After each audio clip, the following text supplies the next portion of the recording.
ולאחיו, אני יוסף עוד אבי חי, ולא יכלו אחיו לענות איתו, כי נבהלו מפניו. Le Midrash, il ramène ici que Yosef Hatzadik, quand il s'est dévoilé à ses frères, il leur demande Lama tem mistaklim lekan velekan, ani Yosef achichem. Qu'est-ce que vous êtes en train de regarder à droite, à gauche? Je suis Yosef, votre frère. Le choc qu'ils ont eu à ce moment-là, comment Yosef se dévoile à eux, de leur dire je suis votre frère. De là après les Chachamim, le Moussar qu'on connaît, qui dit oh il a nous miyomadin, oh il a nous miyomatochacha. Mais alors, sors dehors. Vas-y là-bas. C'est maloranu yomadin bayom tochacha. C'est comme là les Dayanim, les Chachamim disent maloranu du yomadin bayom tochacha. C'est-à-dire quoi?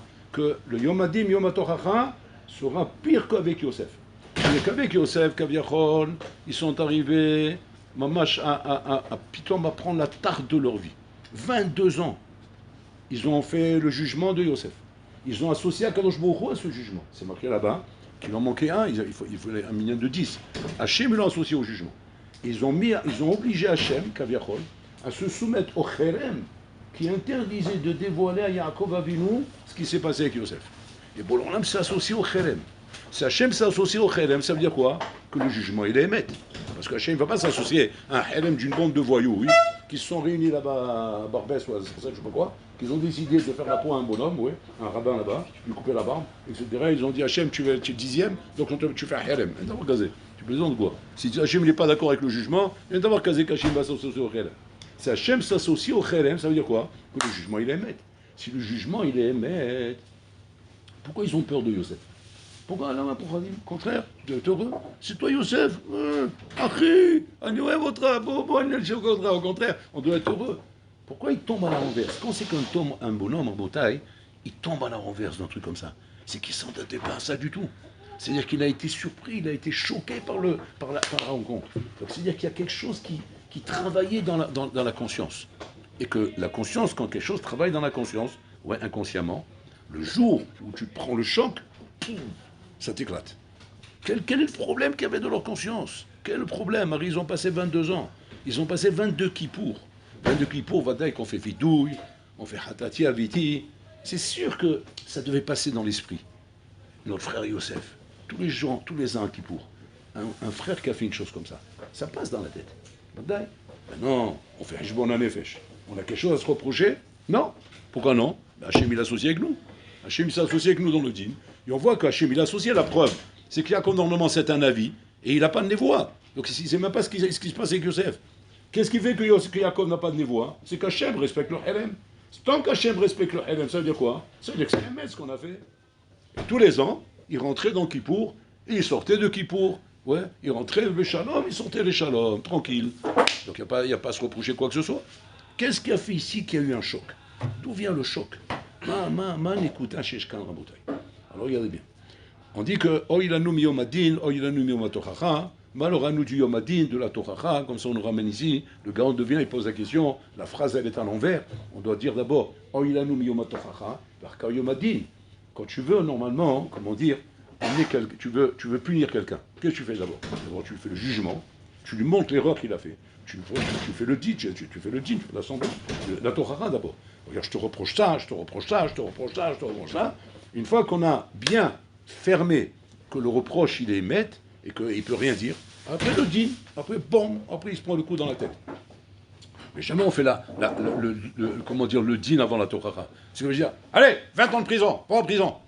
Il dit, mais attendez, on ne m'a même pas jugé. Va en prison, je t'ai dit. Ah bah il rentre en prison, ok, bon. Après 20 ans, sortez-le. Ah, ça y est, je suis libéré. Non, maintenant on va faire le din, maintenant on va faire le jugement. Et maintenant on fait le jugement, on fait le jugement maintenant. Comment ça marche ça? C'est-à-dire, Bachamaïm, on arrive après 120 ans, Rabotaï, on nous met direct au Guéinam. On te jette dans le Guéinam, et après que tu as fini ton Guéinam, on te prend maintenant, on te dit, maintenant viens écouter le jugement. Il demande le grand de Vina, qu'est-ce qui est plus dur, le Guéinam ou le jugement? Je dis non, le jugement est plus dur que le Guéinam. Pourquoi? Il dit parce que le jugement, c'est la honte de ta vie. Là-bas, c'est la honte de ta vie.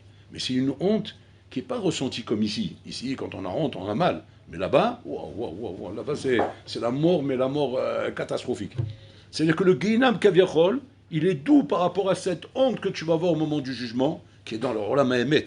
Et dans le Olam Emet, la perception de la boucha, elle a une autre dimension que la perception ici. Parce qu'ici, c'est une boucha be'alma de shikra. Là-bas, c'est une boucha be'alma de shod, be'alma de Emet. Et donc comme ça se passe normalement. Alors il demande comment ça se fait que les Chaora, c'est marqué à l'envers. Oh, il a nommé Yomadin, ou il a nommé Yomotochacha. Il dit le grand devine là, parce que tant que tu es metumtam avec tes averot, ouais, on est obligé d'abord de te faire le din et après t'amener la tochacha. Donc on est obligé d'abord de te purifier de ta faute.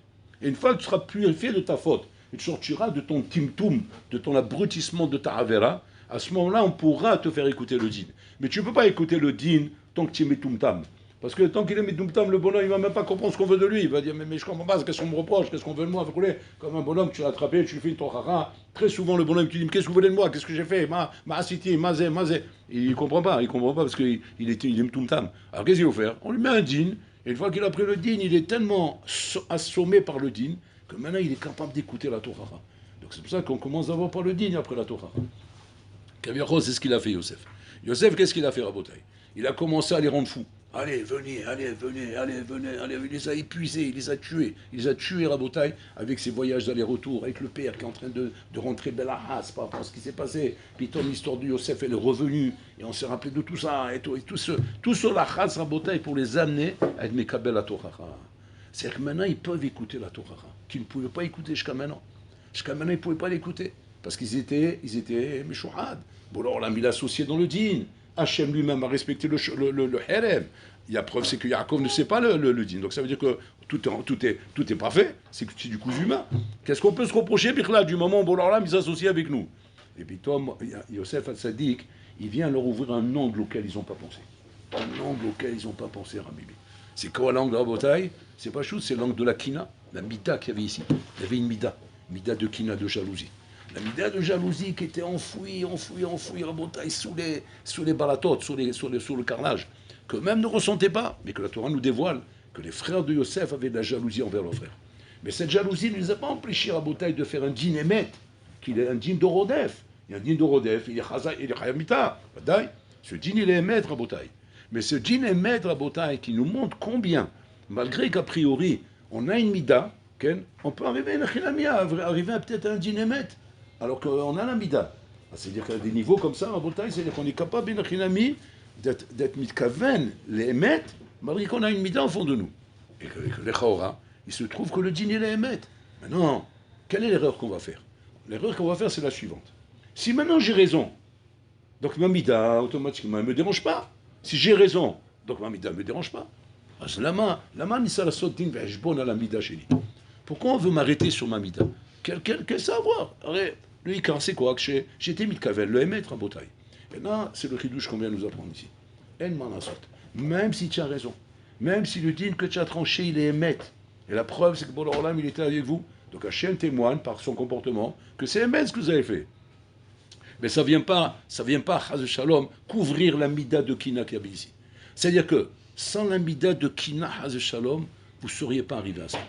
Vous ne seriez pas arrivé à ce din émettre. C'est-à-dire, si ce din il est émettre, vous devez y arriver sans mida, même s'il n'y a pas de mida de kina. C'est-à-dire, c'est pas parce que maintenant le bonhomme était énervé que maintenant ça t'a amené à lui faire une torara.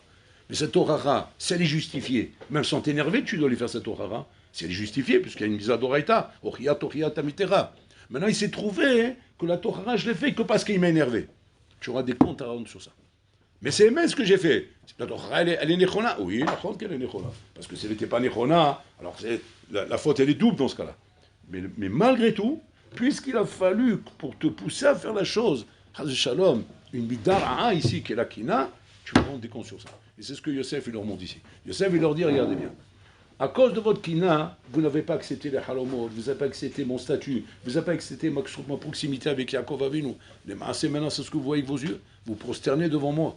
Vous venez ici, vous êtes obligé d'admettre que les halomot que j'ai faits sont émettre. Mais ça, qu'est-ce qui vous empêchait de voir tout ça? C'est la mida de Kina. C'est regardez comment un bonhomme, dans la vie, peut même faire des parcours émitim, des vrais parcours, prendre des bonnes décisions, des bonnes choses. Mais qu'en vérité, à cause de sa mida, beaucoup de ces choses-là, Rabotai, n'ont pas été exactes. Mais ça n'a pas gêné. Ça n'a pas gêné, notre ami, pour la démarche que tu as suivie. Mais ta mida t'a gêné dans d'autres choses. Dans d'autres choses, elle t'a gêné ta mida. Par rapport à ta relation avec Yosef Hatzadik. On n'a pas une relation amicale avec lui, même de Sina, comme c'est marqué, Lo yachlul dabero le shalom. Il ne pouvait pas parler en shalom avec lui, il disait jamais bonjour. Il ne le saluait même pas, Yosef. C'est le croisé comme frère ennemi. C'est-à-dire même pas on dit bonjour ni rien du tout, tellement qu'il le haïssait. Maintenant, ça ne les a pas empêchés de faire un din émet. C'est un tsoum. C'est un bonhomme comme ça dans la vie, Rabotai. Il a un problème avec quelque chose, ou avec quelqu'un, mais ça n'empêche pas d'être émet dans son din avec lui. Ça n'empêche pas. La baria qu'on va vous reprocher, c'est quoi? C'est que si le din, il est émet, alors pourquoi il faut la kina pour que ça se déclenche? Si le din, il est émet, qu'il est rodef, Yosef Hatzadik, eh bien, juge-le même sans la mida. Pourquoi la mida doit être là, mais pour t'amener au din? Et très souvent, c'est comme ça, Rabotai, que très souvent, des choses qu'on n'arrive pas à faire dans la vie, on n'arrive pas à les faire. On n'est pas encouragé de les faire. Et des fois, Mishum Gava, oui, je suis poussé à le faire. Plutôt Mishum Gava, ou Mishum Nitzachon, parce que je veux vaincre. Parce que je veux vaincre, alors je vais le faire. Parce que j'ai de la Gava, j'ai de l'orgueil, alors je vais le faire, etc. C'est-à-dire que la Midara'a Kaviachol, elle est là. Cette Midara'a, lo alenu, elle fait des dégâts. Maintenant, tu vas dire, oui, mais en fin de compte, je suis arrivé à faire quelque chose de bien derrière. Oui, mais cette chose bien, sauf ça, tu l'as fait avec une Midara'a. Tu l'as fait avec ta Midara'a. Si cette Midara'a, une achinami, elle t'avait pas amené, elle t'avait pas empêché, Kaviachol, oui, de faire cette chose-là, et que cette chose-là, de toute façon, tu l'aurais faite. Mais que tu t'aides avec la Midara'a pour encore mieux le faire. C'est tov. C'est ce qu'on a expliqué il y a longtemps, vous vous rappelez? Je travaille avec mes deux Yetzer, avec mon Yetzerara et mon Yetzeratov. Alors là, une achinami, c'est bien. Quand Shabbat, par exemple, je m'assois à table et je mets une belle table de Shabbat parce que moi, je suis un halouf, ouais, je suis un baltava. Je ne cache pas, j'aime bien manger. Alors je me sers de ça pour faire une belle table de Shabbat. C'est bien ou pas bien? C'est très bien. C'est très bien, pourquoi? Parce que je me sers de ma midara une achinami pour arriver à faire ça à Botaï. Mais parce que on est d'accord que quoi? Que moi je suis d'accord qu'il faut faire Onek Shabbat. Je suis d'accord avec cette chose-là. Au contraire, donc je me sers de ma midara et Nachinami pour m'encourager encore plus à bien faire la mitzvah. Mais imaginons maintenant que quoi? Que moi, ça me prend la tête, ça. Ça me prend la tête de faire Shabbat, ça me prend la tête de faire Onek Shabbat, ça me prend la tête de faire ces trucs-là. C'est qu'en vérité, au fond de moi, ça me saoule. Voilà, ça me saoule. Ça me saoule, ces repas de Shabbat, on s'assoit comme ça, et on est en train de manger, en train de chanter, etc. Ça me saoule tout ça, ouais. Maintenant, de quoi je me sers pour pas que ça me saoule? Ouais, de ma tava de chalouf. Je me sers de ma tava de chalouf pour faire la chose. Alors maintenant, sauf ça, je le fais. Et quand je le fais bien. Bien sûr, je suis là, voilà, je fais bien, je suis là en train de chanter avec roulé. Un truc comme ça, tu devras te rendre des comptes pour la midara. C'est pourquoi? Parce qu'en vérité, cette chose-là, tu l'aurais pas fait sans ça. Tu l'aurais pas fait sans ça. C'est ça la nekuda après. La nekuda, c'est quoi? C'est qu'on ne parle pas maintenant, Rabotai, quand on dit maintenant qu'on répare notre midara, Avodat Hashem, Rabotai, sa condition inachinami, que la Avodat Hashem, c'est clair pour toi qu'il faut la faire. Rabotai, c'est clair. Maintenant, je m'aide avec ma midara pour la faire bien, pour la faire encore mieux, pour l'embellir, pour la faire très bien. Mais si maintenant, inachinami, je suis incapable de faire ces choses-là, si ce n'est pas maintenant que j'ai trouvé une midara pour me pousser à le faire, ça, à ce moment-là, tu rendras des comptes pour la midara. Bien que les maaseh, tu as bien fait la chose. Asitatov et tadavar. Donc c'est-à-dire que ça remet en question toute la règle de Mitor Shilo Lishma Balishma. La règle de Mitor Shilo Lishma Balishma, nous on a toujours compris que quoi? Que quoi qu'il arrive, du moment où maintenant, moi, je me sers maintenant du Lolishma pour arriver à l'Ishma, il n'y a pas d'afkamina maintenant si moi, je l'aurais fait ou je ne l'aurais pas fait. Même si à la rigueur, je ne l'aurais jamais fait. Je ne serais jamais arrivé à le faire, parce que je n'ai pas la motivation de le faire, ça me saoule. Ouais. Mais Mitor Shilo Lishma Balishma, je me serais jamais j'aurais étudié. Jamais j'aurais aimé étudier la Torah. Seulement, grâce à quoi, maintenant, j'arrive à étudier la Torah? Par le fait que je me dis, maintenant, j'aurai du kavod, je vais avoir du kavod, on va m'appeler Rabbi, on va m'appeler ça, on va me saluer, on va se lever devant moi. Alors, par rapport à ça, il y en a qui je me mets à étudier. Mais en vérité, au fond de moi, l'étude de la Torah, pour moi, c'est gorniche. Gorniche. C'est FS. Ça vaut rien. Ça vaut rien. Il n'y a rien de bien là-dedans. Si ce n'est que le kavod que j'obtiens quand j'étudie la Torah, et voilà ce qui me motive à étudier la Torah. Alors, un truc comme ça, Rabotai, pour nous, c'est Mitor Shilo Lishma Balishma. Comme ça, on a toujours compris, Rabotai. Il faut faire très attention à ça, Rabotai. C'est ça la différence qu'il y a eu entre Isha Ben Abouya, Rabotai, et le Mitor Shilo Lishma Balishma. Donc, soit il pose la question, il demande Chora, Isha Ben Abouya, pourquoi Lama it kalkel? Lama it kalkel. Pourquoi on ne dirait pas Mitor Shilo Lishma Balishma? Et Nachilami, son père, il a montré que quoi? Qu'il veut qu'il soit dans la Torah pour le kavod qu'il a vu. Il a dit, mon fils, je veux que tu comprennes une chose. Dès que son fils a commencé à comprendre un peu, à avoir un peu de tête, oui, il a dit, mon fils, en kavod kemo kvod à Torah. Il n'y a pas de kavod dans le monde comme kvod à Torah. Alors son fils, il a dit, mais le kavod que tu as, papa, avec l'argent, les carrières, la situation, tout ça, c'est pas du kavod? Il dit, c'est du kavod. Mais ça n'a rien à voir. Ça n'a rien à voir. Il fallait que tu voies de tes yeux ce qui s'est passé le jour de ta Brit Mila. Le jour de ta Brit Mila, où ils sont venus ici, il y avait Rabbi Ushua et Rabbi Lazar, ils sont mis à étudier. Mais ils ont impressionné le monde comme nous, les milliardaires, on n'arrive pas à les impressionner. On n'arrive pas à impressionner le monde comme ça. Comme eux, ils ont réussi à impressionner le monde. Donc il a montré à son fils que quoi? Et comme ça, il a poussé son fils. Le kavod l'a poussé à devenir un Talmid Chacham. Il est devenu un Talmid Chacham. Et mitoshilo lishma balishma, ma baya baiser. C'est quoi la baya de se servir du mitoshilo lishma balishma? Le problème, Rabotai, c'est ça, c'est le problème suivant. C'est quoi? Nahon, que tu t'es servi de mitoshilo lishma balishma.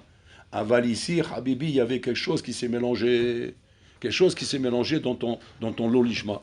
C'est quoi? Que malgré que Nachinami, tu étais mitoshilo lishma balishma, mais tu as continué quand même à lire des chiffres minutes. Et tu as continué quand même à écouter de la musique goy. Comme c'est dit, Amen Tosot. Comme c'est dit Tosot. Ça veut dire quoi? Ça veut dire, ok, il y a mitoshilo lishma balishma. Le kavod te pousse à devenir un grand Talmid Chacham. Il n'y a pas de problème. Il n'y a pas de problème. Mais du moment où tu deviens un grand Talmid Chacham, et que tu ne vois pas de problème à étudier de la musique goy, à écouter de la musique goy, ou à étudier des chiffres minutes, tu ne vois pas de problème de ça. Hein. Ça veut dire que maintenant, ce n'est pas mitoshilo lishma balishma. C'est que tout ton mitor chez le lishma ne peut pas t'amener à l'ishma. Il ne peut pas t'amener là-bas. Ou la viotra les sham. Et la preuve, c'est ce qu'on a vu par la suite. Qu'à la fin, il a tout lâché, Rabotai. Il est tombé, il a tout lâché. Donc, c'est-à-dire, c'est pas le véhicule qui t'amène là-bas. Quand c'est qu'on peut dire je suis toshi le lishma, balishma, Rabotai, c'est quand le bonhomme vise au lishma. Il veut arriver là-bas. Il veut arriver au lishma. Maintenant, un homme, il doit savoir, Rabotai. La seule chose qui peut mettre en péril ton lishma, c'est pas le mitor chez le lishma. Parce qu'au contraire, les Chachamim te garantissent que de là, tu arrives là. N'aie pas peur. N'aie pas peur d'utiliser l'olishma. N'aie pas peur d'utiliser l'intérêt, le kavod, les inyanim, tout ce qu'il peut y avoir de l'olishma. N'aie pas peur de ça. Ça ne va pas t'empêcher, au contraire, ça va t'encourager là-bas. Mais par contre, une chose, tu dois avoir peur. Tu dois avoir peur de tes midot raot. Tes midot raot, si chas shalom, oui, elles sont entretenues dans ton lishma balishma. Ils sont entretenus là-bas. À tel point que les maaseh, tu confirmes et tu amènes même des arguments et des éléments pour montrer qu'il n'y a pas de problème avec ça. Qu'est-ce qu'on voit maintenant, Pitom? On voit un bonhomme Menachinami grandir dans la Torah et nous dire maintenant, il n'y a aucun problème. Il n'y a aucun problème d'écouter la musique goy. Il n'y a aucun problème de lire chiffres minutes. Oh, là, c'est dangereux. Là, c'est dangereux. Parce que si Menachinami, ces choses-là restent dans la bulle l'olishma, mais que toi-même, tu me dis, mais ça c'est pas là-bas la matara, attention, c'est juste un moyen, moi je me sers de ce moyen pour arriver quelque part. Pour l'instant, je suis là-bas, malasso, je suis là-bas. Je peux pas maintenant me pendre, je suis là-bas. Et je me sers de ça pour avancer.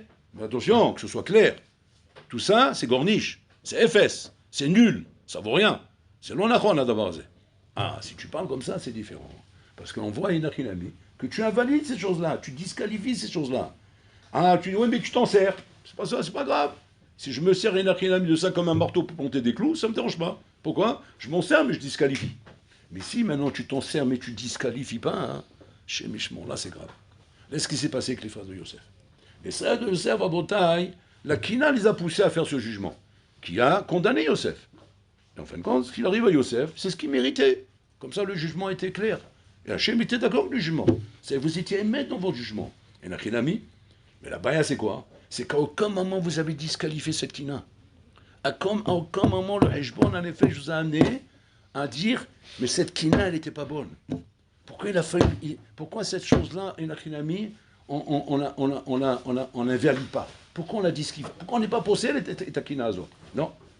Pour eux, non, la Kina, elle était normale. Elle était normale. C'est lui le problème, c'est pas nous le problème. Et nous, c'était normal qu'on ait une Kina comme ça.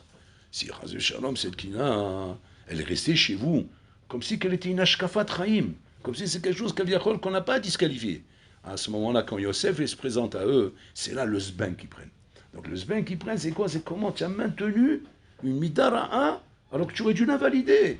C'est-à-dire qu'on ne va pas souffrir après 120 ans, Rabotaï, de s'être servi de quelque chose de l'Olishma pour arriver à l'Ishma. On ne va pas souffrir de ça. Pourquoi? Parce que nous les premiers, on disqualifié cette chose-là. Nous les premiers, on l'a validé. Même si je m'en suis servi toute ma vie même. Toute ma vie, je me suis servi de ça. Mais je l'ai invalidé à chaque fois. À chaque fois, je disais, attention, faites attention, c'est pas bon ce truc-là. C'est pas bon ce truc-là. On va dire, voilà, pourquoi tu t'en sers? Je m'en sers, j'ai pas le choix. C'est avec ça que j'avance. Pour l'instant, je ne peux pas avancer sans ça. Donc, j'ai pas le choix que de me servir de ça pour avancer. Mais c'est pas de que c'est pas bon. C'est l'ordre d'avoir tov. Il faut absolument abolir une chose pareille. Ah, de cette manière, le métaux chez l'ishma peut arriver à l'ishma. Il peut arriver à l'ishma, pourquoi? Parce que tu disqualifies la chose. Tu ne donnes pas la chance d'être un RR. À ton nom, tu es un RR la dava. Elle n'a pas une valeur, cette chose-là. C'est toi-même, tu la rends FS. Mais je m'en sers, une autre ami.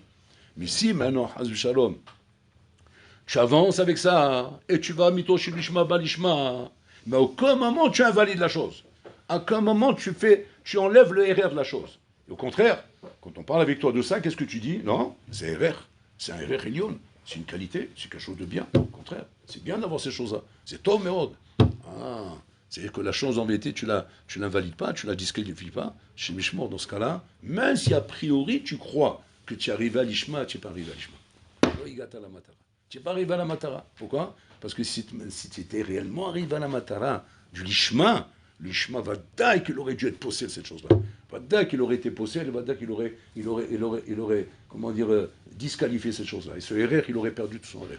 Si malgré ce que tu crois être arrivé à la Matara, parce que tu es arrivé en haut de la montagne, et que tu continues en haut de la montagne, à dire que cette chose-là, elle n'est pas négative, oh, il va voir. Oh, il va voir. Ça veut dire que maintenant, il n'y a plus rien qui peut te sauver maintenant. Tu es mort maintenant. Tu es mort parce que nous, on espérait que Mitoshi Lishma Balishma va t'amener à disqualifier cette chose-là, à supprimer cette chose-là. Mais en fait, non, tu n'es pas arrivé à ça. Alors maintenant que tu n'es pas arrivé à ça, Midbaer, les Mafria, que tout le chemin n'était pas bon.